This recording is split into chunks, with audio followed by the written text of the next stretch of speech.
ಶುಲ್ಕವಿಲ್ಲದೆ ಅಚ್ಚುಕಟ್ಟಾಗಿ ಜೀವನ ಪಾಠ ಕಲಿಸುವ ಏಕೈಕ ಸಂಸ್ಥೆ ಎಂದರೆ ಅದು ನಮ್ಮ ಬದುಕು.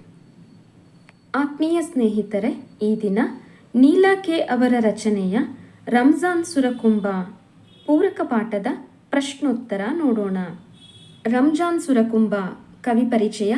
ಹೆಸರು ಕೆ. ನೀಲಾ, ಶ್ರೀಮತಿ ಕಲ್ಯಾಣ ನೀಲಾ.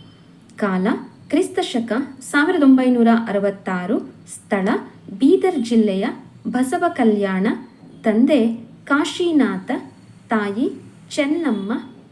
ಕೃತಿಗಳು ತಿಪ್ಪೆಯ ನರಸಿ, ನೆಲದ ಪಿಸುಮಾತು, ಜ್ಯೋತಿ ಒಳಗಣ ಕಾಂತಿ. ಆಕಾರ ಬಾಳ ಕೌದಿ. ಕೊಟ್ಟಿರುವ ಪ್ರಶ್ನೆಗಳಿಗೆ ಉತ್ತರಿಸಿ. ರಂಜಾನ್ ಹಬ್ಬದ ಸಡಗರವು ಯಾವಾಗ ಶುರುವಾಗುತ್ತದೆ? ರಂಜಾನ್ ಹಬ್ಬದ ಸಡಗರವು ಚಂದ್ರನ ಮುಖ ನೋಡಿದ ನಂತರ ಶುರುವಾಯಿತು. ರಂಜಾನ್ ಹಬ್ಬದ ಸಮಯದಲ್ಲಿ ತಯಾರಿಸುವ ಖಾದ್ಯಗಳಾವುವು? ರಂಜಾನ್ ಹಬ್ಬದ ಸಮಯದಲ್ಲಿ ತಯಾರಿಸುವ ಖಾದ್ಯಗಳು ಗುಲ್ಗುಲೆ ಮತ್ತು ರಹಮ್, ಹಾಲಿನಿಂದ ತಯಾರಿಸಿದ ಸುರಕುಂಭ. ಮುಸ್ಲಿಂಯೇತರ ಗೆಳತಿಯರು ಮುಸ್ಲಿಂ ಸೋದರಿಯರಿಗಾಗಿ ಯಾವ ಕೂಟವನ್ನು ಏರ್ಪಡಿಸುತ್ತಿದ್ದರು?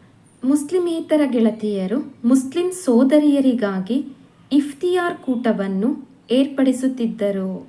ಬಸವ ಕೇಂದ್ರದವರು ನಾಗರ ಪಂಚಮಿಯ ದಿನ ಮೈಕಿನಲ್ಲಿ ಏನೆಂದು ಹೇಳಿ ಜಾಗೃತಿ ಮೂಡಿಸುತ್ತಿದ್ದರು?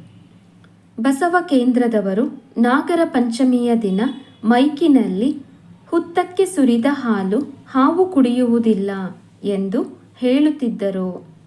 ಹೆಂಗಸರು ಗೋಲಾಗಿ ನಿಂತು ಹಾಡುತ್ತಿದ್ದ ಬುಲಾಯಿ ಹಾಡು ಯಾವುದು?